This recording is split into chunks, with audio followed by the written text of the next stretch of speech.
Delbert Prescott. What tribe are you from? Lower Sioux and Siston Wahpeton tribe. How long have you lived in this area? I've been here 63 years.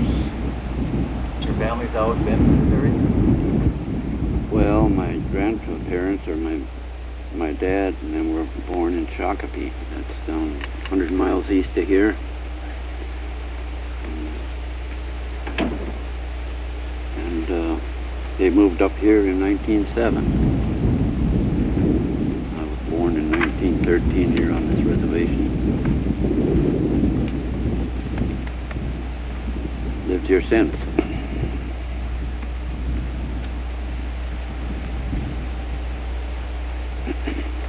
What's your name? My name is Art Guttunder. I belong to the Achbekute tribe. And I lived here all my life. I'm 71 years old. I was born here. And my mother is the Achbekute. All right, I think that's good.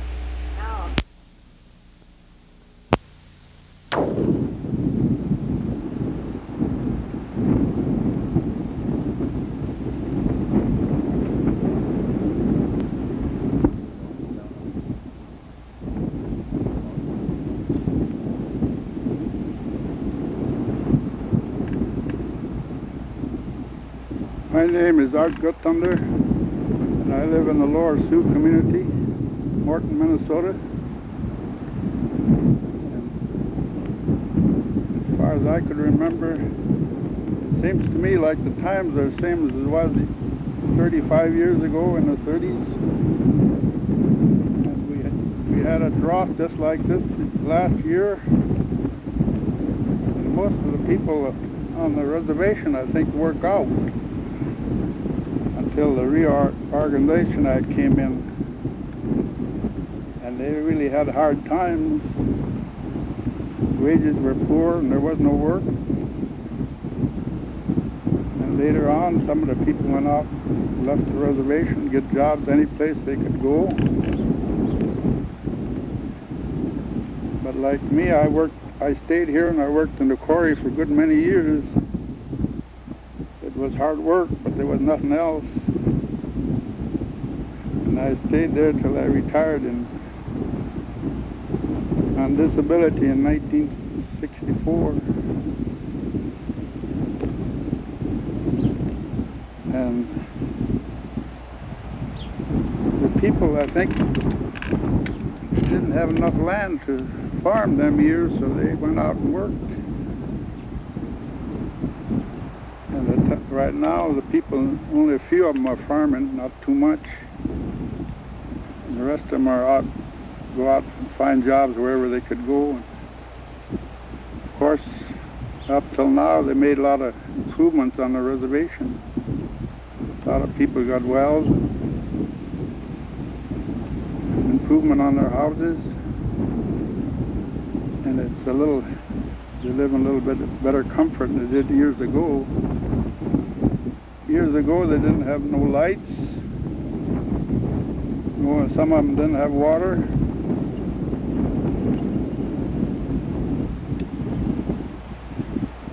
That's about all I can think of right now.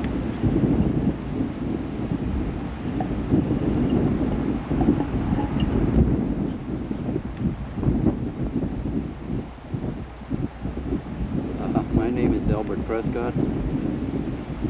I'm from the Lower Sioux. I was born and raised here on the Lower Sioux reservation. And we used to live on a 3.5 acre farm down below the hill here, right across from the brickyard. That was all Bedouin land at that time. And after a while we went and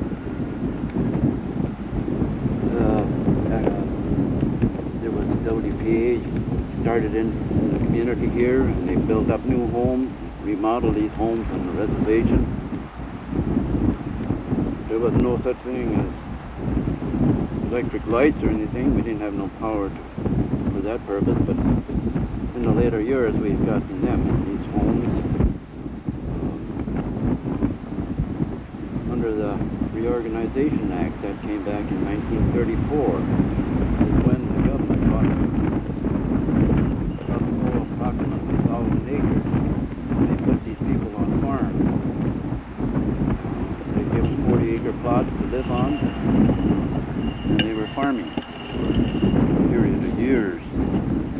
But with the droughts and the small acreage, they couldn't hardly support a family with it, so they had to get out and work in different areas. I was on one of those farms. I worked down there as long as I could stand it, and then I had to leave because of my family. I couldn't support them on it, and I had to go out and work. And at the end, I got a job with the state, and I've been working with the highway department for the last 18 years. Up until last February, I retired. Now I'm on Social Security, get a little state pension.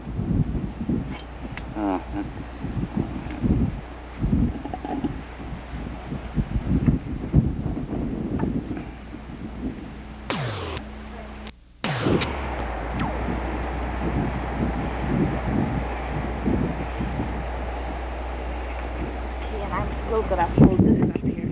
To kind of cut. Okay.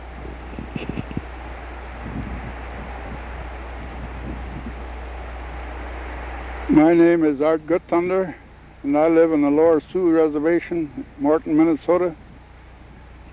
And I lived here all my life. And years ago it was kind of rough, because there was no jobs. In the 30s we had a drought just like we got this year, and there wasn't hardly any work. So after a while I went to work in the quarry, and that's where I stayed till I retired in 1964. And in the 30s the people had it really rough because they didn't have electric lights. A lot of the places didn't have water.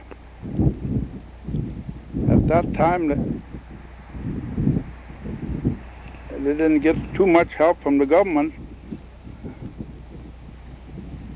so they really had it rough. And some of them had big families. Is that all you want to know about the time now?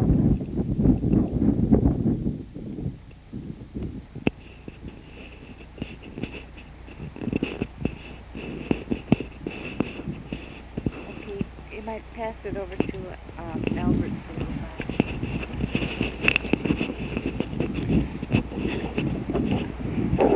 My name is Delbert Prescott.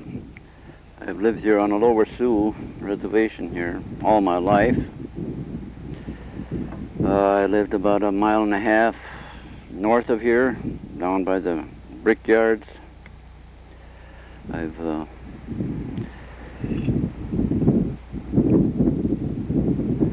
We only lived on a 3.5 acre tract of land down there, and somehow we survived all these years, but it was rough. There was no employment. How we got along those years, I don't know. But in 1934, I was about 21 years old, and when they started out with their self-government here, and there was more land bought up on the Lower Sioux, approximately 1,000 acres, and we got on one of these plots of land, 40-acre plots, and it was hard going, but we made it. I raised a family of 9 kids on the place. Although I didn't make it on farming, I had to get away from the reservation and work off the reservation, and finally went on and got a job with the state, and I worked with them for 18 years. until I retired back in February 3rd of this year. I have drawn Social Security and I get a little state pension.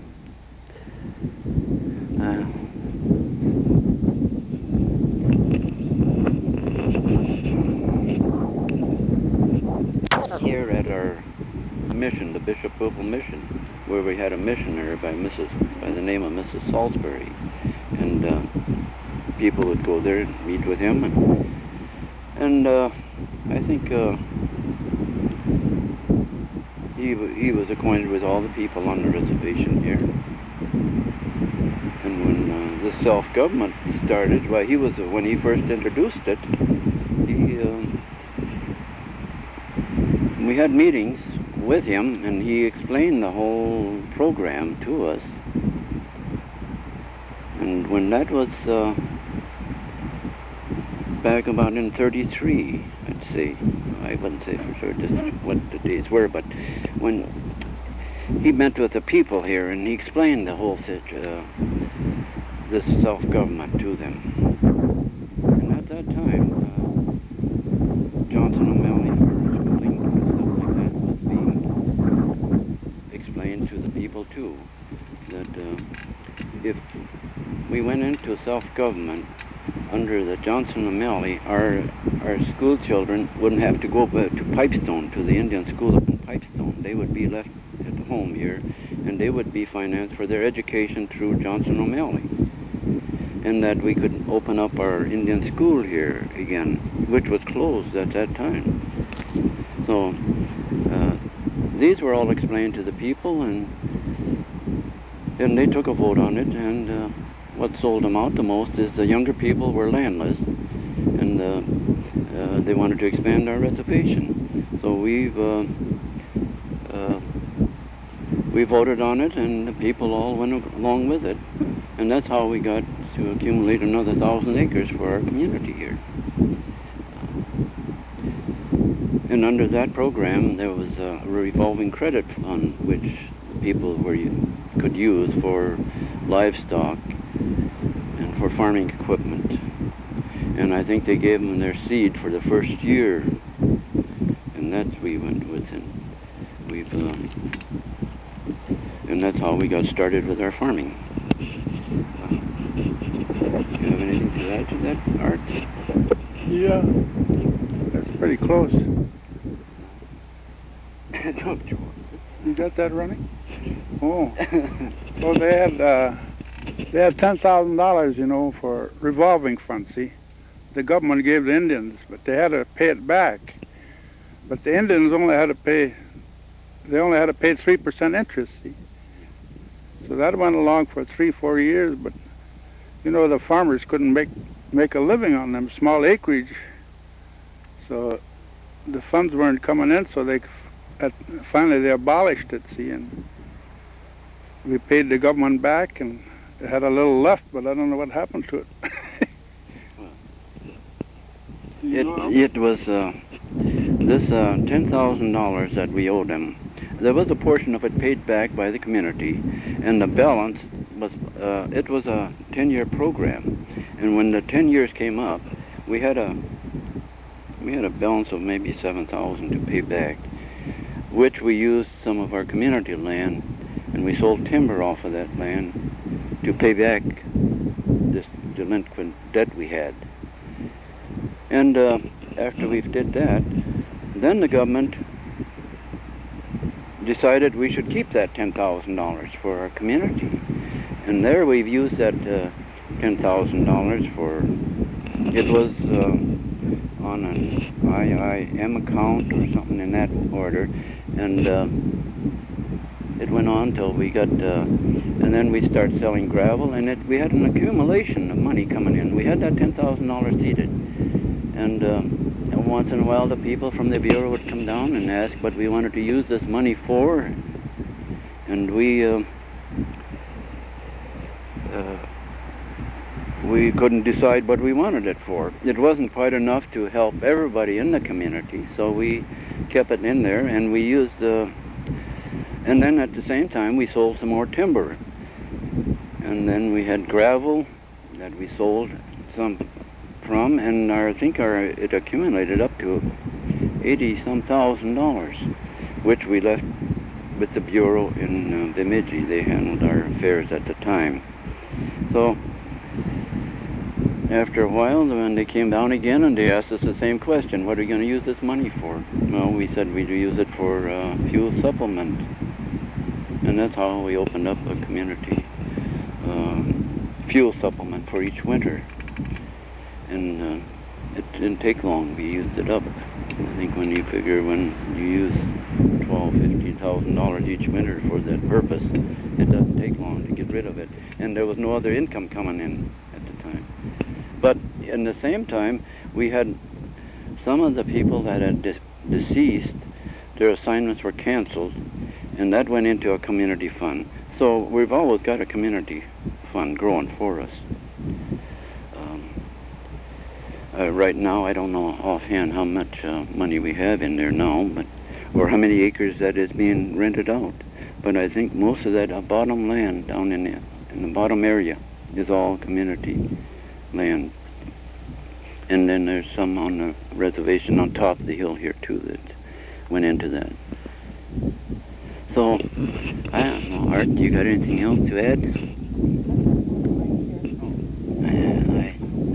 What, 800 acres? I would say They're maybe. divided up in It about was 19 acres. See? Mhm. Allotment like I got here is 19 acres. Mhm. That's This the way they're all divided up here, the whole allotment. We can explain that. Yeah, that's about 20-acre plots for the Madawakan Sioux tribe. Although it's broken up in such a way that some places a person would have a 7-acre plot for woodland, Yeah, some of them. and then some of them have a certain acreage for field land. So one person could have maybe 2 or 3 allotments, but it only amounts to about 20 acres or something in that order. But when under the Reorganization Act, it was introduced all over, nationwide, I think, to the Indian people. And I think Mr. Ben Rifle introduced it in South Dakota reservations, where their system of government is far different than what we have here in our reservation here. But and there, after introducing it to all these other reservations, they turned it down because there was an inheritance involved in it, and they wanted to save it for their own children, their own individual allotments. But here, an allotment, the way it stands, when the party that it's assigned to is deceased, it's canceled out and it's given to the community. It goes back into a community land. And so I can't really say what the acreage is, but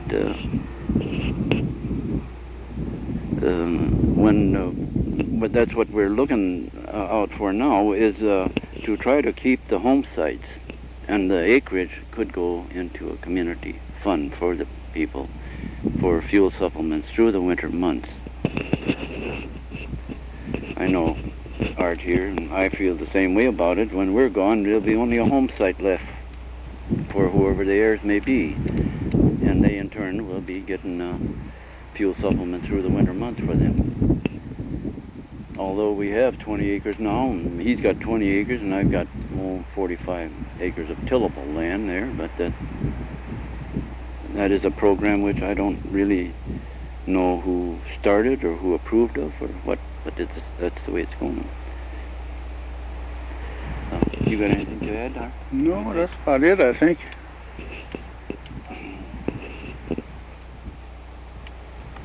In fact, I was pretty young then, before. I consider myself young then, but me too. I didn't take too much interest in it, but it's just what I hear. See how old you were when you first heard about this Indian Reorganization Act and your tribe would reorganize and all that happened there.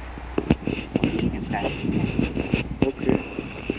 when the Reorganization Act started here on the reservation, the superintendent from Pipestone and his assistants came down here and they called a meeting, you know, and I don't think the people were aware of such a sudden change, you know. But, you know, everything sounded so good to them that they accepted it right then and there, see? And I've heard the people say that there was some people included in making the bylaws, but I don't see how they could make them so fast. I think the government just made the bylaws and they had the committee agree to it. And that's how the bylaws have been standing since 1935. And some of them the people don't approve of now and they want to have them changed. But it's a kind of a hard proposition, but I guess they're finally getting to it. So about that act, you know, they even brought the old horses from Pipestone School, you know, and you know that some of them horses are ready to quit working, you know, just like older people. And the machineries they bought for the Indians, it wasn't, you know, it was second-handed, and it wasn't as good as 4 horses, I figure, a tractor, you know, F-14 or whatever they call it. It wasn't able to do the work properly, you know, because the equipment wasn't heavy enough. And then a few of them got a few cows. Every farmer around here sold cows to the Indians. I suppose they sold the poorest cow they had to the Indians. I don't know, but that's the way it looked to me. They just wanted to get rid of their machinery and whatever they didn't need. You want to add to this, Albert? Well, yeah, I couldn't really, I'm not too familiar with this, but at one time, when they first started your Indian Reorganization Act, I think the first year they worked on this, it was a charter. They went by a charter, and it took a whole year before they come up with the bylaws for the community. And this is what we're standing on right now, as of now. But of course, like you say, we're changing our bylaws, and I imagine it'll be a while before we can approve of them. It's got to be the people in the community to vote on these bylaws. Now, if you might be going through making these bylaws up, but at the end, if the majority of the people don't approve of it, well, then we'll have to go through the whole thing and process again, and going through another cycle for our bylaws. I would say when we start using our community funds, which the purpose, I think, of it was for the Bureau, people wanted us to expand our community. If we could get in another, well, got it up to $100,000, why, they could buy up more land for the community and expand our community. But some way or other, we never got that far with it. The people wanted this money for, they figured, a better purpose by getting a fuel supplement for themselves, and that's the way it stands. Now we've dwindled down to it was a kind of I don't suppose they'll ever get enough land to farm, though, would they, the Indians? Not really, but it would. A farmer, he's got about 1,000 acres, you know. Yeah, that's true, but the Bureau people had that in mind, that they would buy more land for the people and to put up more home sites in our reservation. If we had saved that money for that purpose.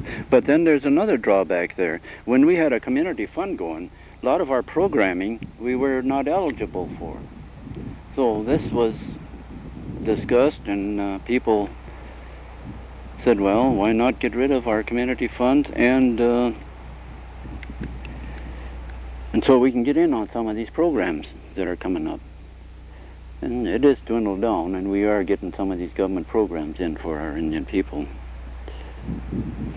So, I don't know, have you got any more to add to this? No, I don't think so. Okay.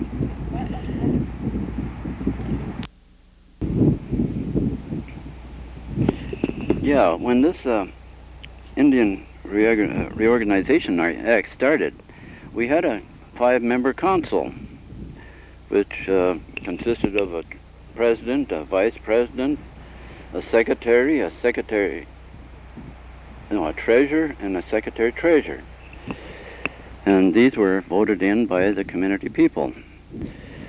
And that was what we've always had it that way. We've always had a 5-member council on the reservation here. But, and as years went on, we've always changed different council members.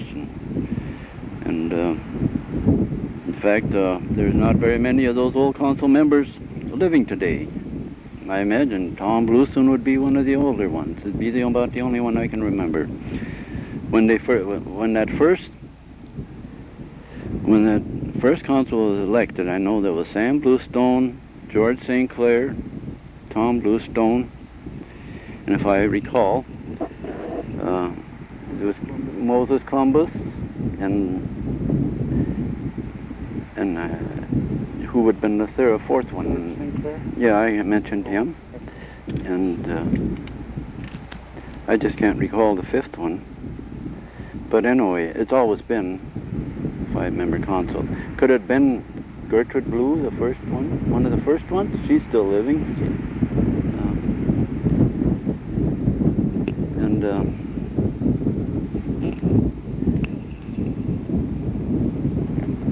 And that's when and everything we've done, it was recommended by the council, and it was sent into the Bureau of Indian Affairs, or in Pipestone,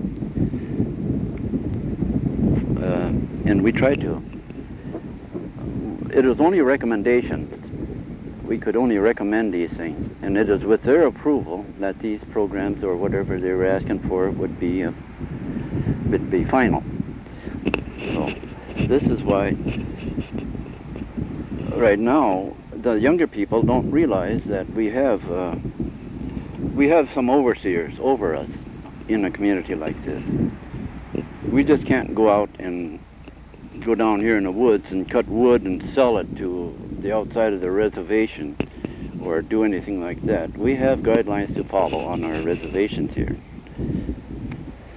And I don't know if I could interpret it in any other way.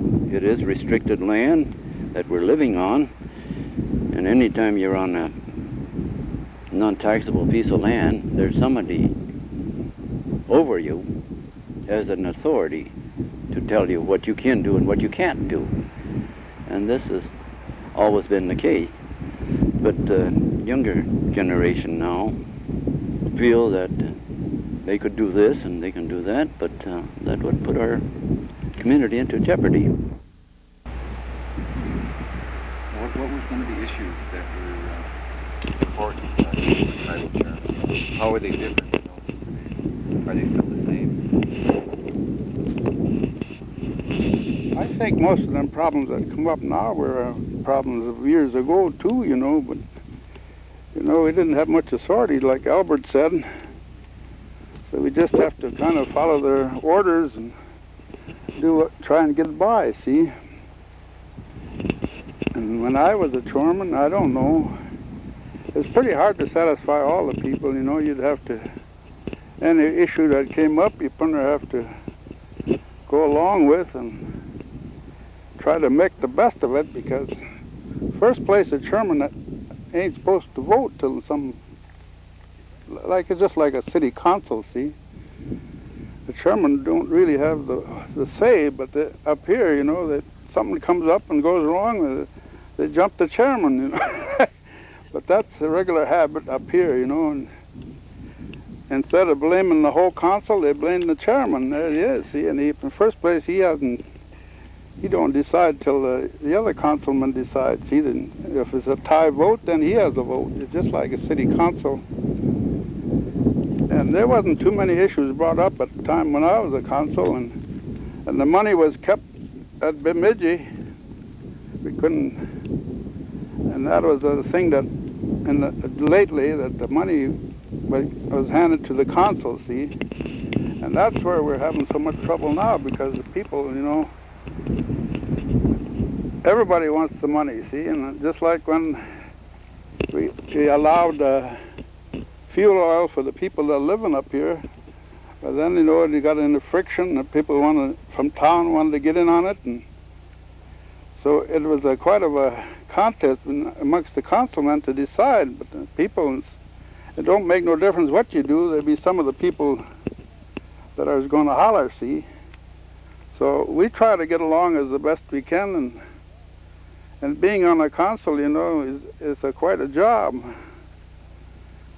because they got their hands tied, and they have to go by the bylaws, and something comes up, and then the agent or somebody else has to come down and try and straighten out, and it's getting to be beyond getting things straightened out. But I guess now they're trying to change the bylaws a little bit and have things better controlled.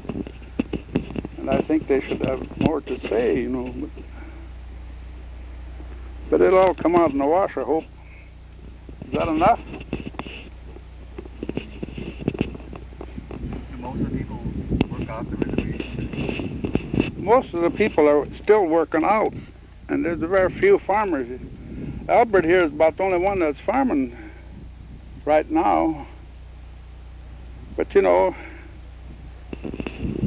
I don't see how people on this ground on the hill here could make a living on 80 acres even, because you can't produce that much.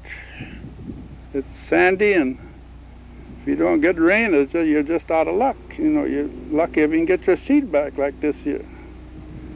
So I can't see, even in the future, I can't see the people going into farming.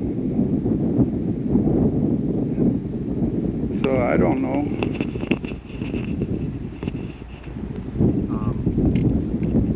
Like in 1934, how was the Indian dancing, music, language? Was that strong? It's pretty well. I think it was. Indian language? Yeah, the Indian language, they used it quite a bit them years. Oh yeah, you taken up to 34, most of the people talk Indian on the reservation, except the smaller children. Now you take in my family, there must have been there was 12 of us, I think, or 11, and I could say that my younger sister and younger brothers, they talk very little Indian, see. And then still my dad and my father talk Indian all the time, see. But our older ones, we talk good Indian, you know. But the younger generation, they just died away from it. And the public schools don't allow people, I mean, even the Pipestone School didn't allow them to talk Indian, see.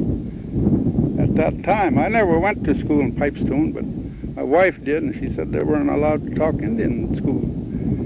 So she can't talk Indian today yet. She's trying to learn, but we start talking Indian, and pretty soon we're talking English, see. But now they're trying to bring that back. They even have in Morton School here, they're teaching Indian language, and I think it's a great thing. And our minister here, he just come about a year ago, and he's quite interested in Indian culture and stuff, and he's trying to bring it back. So, even as old as I am, talk Indian all of my life, and some days I can't think of some words in Indian.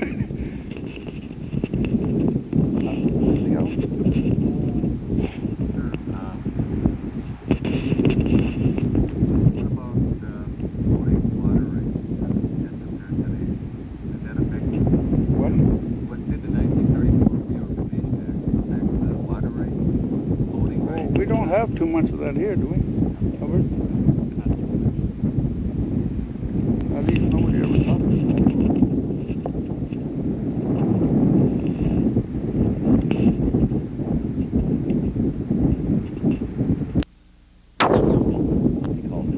You want to talk about that, Albert? Just a second now. I better think of something first before I get in there. Didn't make too much improvement on that, or No, it's not. I think we don't have no agent coming down on this neck all the time. No. We just passed the buck, see, now. You ready for that? I when it comes down to make the real decisions, then they jump in.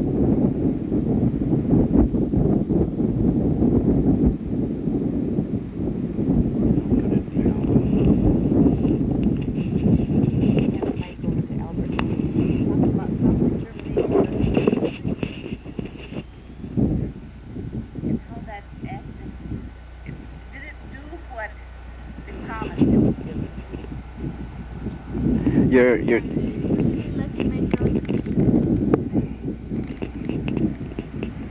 well, these are decisions that, yeah, self-determination is right, is good. If we had our bylaws revised, stuff like that, we haven't got it done yet. We're on our old bylaws yet. Until this is approved by the Commissioner of Indian Affairs, we have to go along with our old bylaws. That's here, no, and we don't know when this will come about.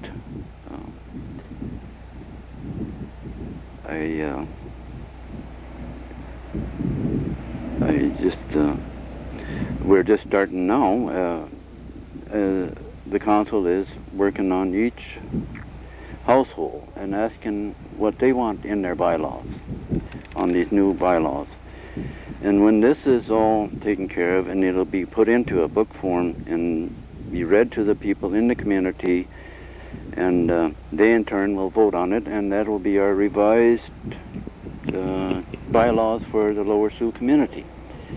What are some of the bylaws having trouble with? Well, there's a lot of these people would like to leave. Small reservation, see, and some of the people live in town, and they're off the reservation. Yeah, that is one of the issues. Rights like the rest of the Indians, because they haven't got too much to live on either. In a way, there seems to be, should be entitled to what we get. I live on a reservation. If I get some fuel oil, they live in Morton. It's only a mile and a half from here, and it seemed like they should be entitled to it too. So that's one of the troubles, isn't it? Yeah. What else can you think? Beats, like you say, you live on a reservation, you're on tax-free land, and you don't have to pay any rent, you don't have to pay any, and that's where they feel that being that they're living off the reservation, and they had to pay rent and everything, and they think they should be entitled to the fuel oil supplement, and which is, it kind of holds water too, and you think, 10-mile radius. and that's why they're asking for a 10-mile radius of the reservation. Well, some say when you go 10 miles, why don't you go 100 miles? But within that 100 miles, you're covering the Upper Sioux, you're covering the Prior Lake area, and it'll even take in part of the Minneapolis area. So these are some of the issues that have been spoken of and been discussed, and we don't know yet just what's going to become of it. And there is a little... Which bylaws are you planning on improving or changing? Well, each individual is going to be able to go out and speak their own minds, what they want. And this is what we're trying to do now, is to get them to give their own opinions, and then the biggest majority of the people will, I suppose, and then the council will approve of those. It isn't going to be one individual making up these bylaws, it's going to be the whole community, and this is good. But the problem That in came- the past, it has been one individual who's been... Well, no, not necessarily. No, it is up to the council to do these things. I guess in some areas they claim the council is the one that makes up their bylaws. Well, here it is going to be a different thing. It's going to be the community, the people living in the community, to decide these points. How often are tribal elections held? Well, it's supposed to be every 2 years? Every 2 years. And there again we have different programs going where they want to alternate. Say maybe a chairman will be put in for a 4-year period, and then the secretary maybe 2 years. always keep one of the old council members in there so that they know what programs are pending and what's going on. Otherwise, if you start up a new council, not knowing what the programs were in effect and which ones are coming in effect, it kind of creates a problem to them. And some of them are not interested in it, something like that, and they fall through for us. So in this way, if we could get somebody in there with on a 4-year term, and they can bring up the new council onto all these programs, what they're going to do, and we have HIP programs, and we have a CETA program. I don't know if you have that in Wisconsin and stuff like that. And these here could be going on for next month or so, and it could be they could be canceled out maybe in the next week or so. And so these are some of the problems we are looking to, so that we know how long one program is going to go and how to program it on the reservation itself. How strong is the current tribal government as compared to like the 1934 Reorganization Act? Well, let's say they are, as a council, when we first started, there was no such a thing as a salary for the council members, any of the council members. But now, there's other programs, federal programs, which comes out and they pay their expenses and maybe give them a small salary, which is not in our bylaws, but they are doing these things for the councils. That I understand. And then there's under the public health, we have one woman here that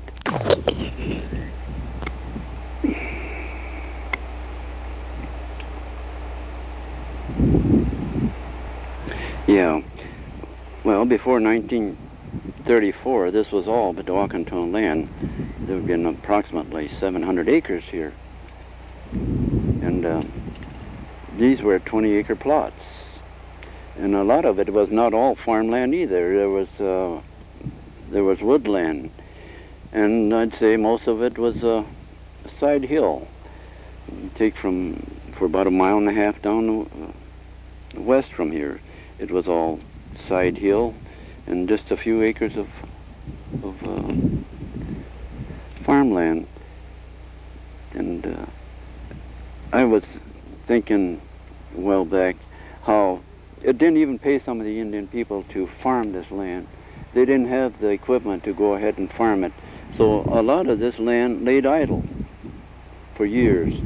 Remember old man Rock over here, Art, when he used to have that piece of land, that used to be up in weeds about so high. Nobody farmed it. Nobody cared to farm it because those were, you might say, ancient times when everybody was with horses and stuff like that. That was back in maybe 25 or 24, somewhere in there. And where our place is now, those people used to have farmed that 160 acres there with horses. So they had all they could handle with what equipment they had. So this land used to lay idle. It's the biggest share of it. Yes. If you had some choice land, maybe somebody would be interested in it. But if you didn't, well, then they didn't want to bother with it. And that stuff all laid idle. But after they got the tractors and more modern machinery, why, they started expanding. Why, heck, some of these farmers could run a section of land of their own off the reservation and still come in here and try and take everything they can get on here too. And that's what's happening now. So in the latter years, when this went into community land here, this land is all put out on bids to the highest bidder. And it could be non-Indian. Most of it is non-Indian. There's hardly any Indians that's farming any of this land. But it all goes into to the highest bidder, and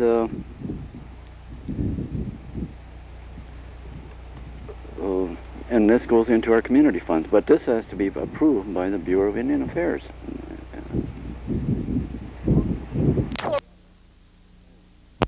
You got it on now.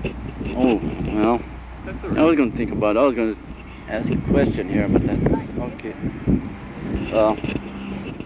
As a community, we are, I can't see where, with the acreage we have, that I would try to say that our kids could benefit or profit from a community like this. It is only, and as things stand, we're only going to leave, when we leave a home site.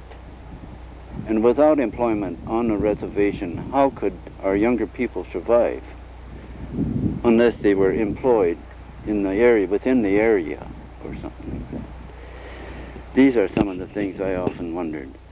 I did wish that we had some sort of security for them when we leave,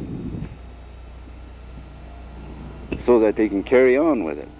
But by just going as we are and leaving them just a home site, they're going to struggle just like our ancestors and us and everybody else. That is my opinion. Well, looking back on the past 40 years, what things would you change, or did you feel would be different if you could go back and change it? I was looking for security at that time for myself. I wished that I could leave my own kids with some sort of some sort of security that they can carry on with. Because when our parents died, they left us with nothing. We had just a little tract of land here that we could live on and survive with. But if we could better ourselves by giving them a little bit more to go and get an education, and things like that, even the grandchildren, if they could just live a better life and to get a education and to get out in public more. I don't like to isolate my kids right on the reservation here. They don't know what goes on the outside world. They're just living within a 4-mile square area here, you might say. It's hard to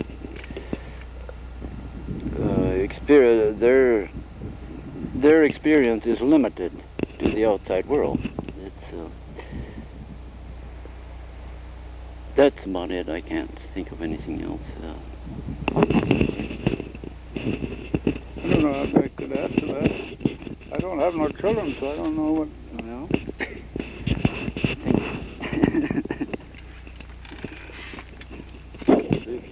but there's one thing about living on the reservation like me. I would have had a hard time if I had to move in town and work for wages, and like I'm well satisfied with the home I got here because I don't have to pay taxes. A lot of people don't realize what that is, paying taxes, you know, through the years, you know, like me living for. I was married in '44, and I've been living here, and I made some improvement in my house on my own. There was no light here, no basement. But just through working out, we save a little money and we'd fix something here and there, and as long as we don't have to pay rent, that amounts to quite a bit of money in a year's time. So I would suggest that some of the younger people, if they could live on the reservation and work out and have a decent job, I think they could still make a pretty good living.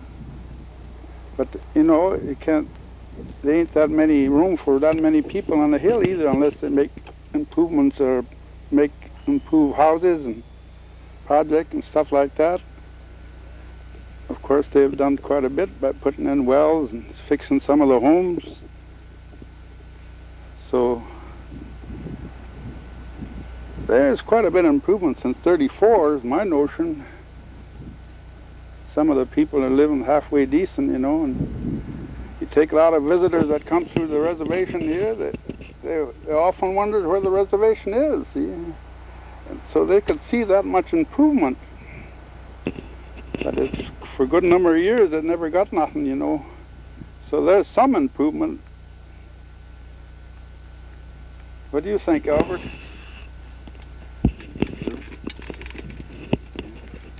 I can't think of anything else.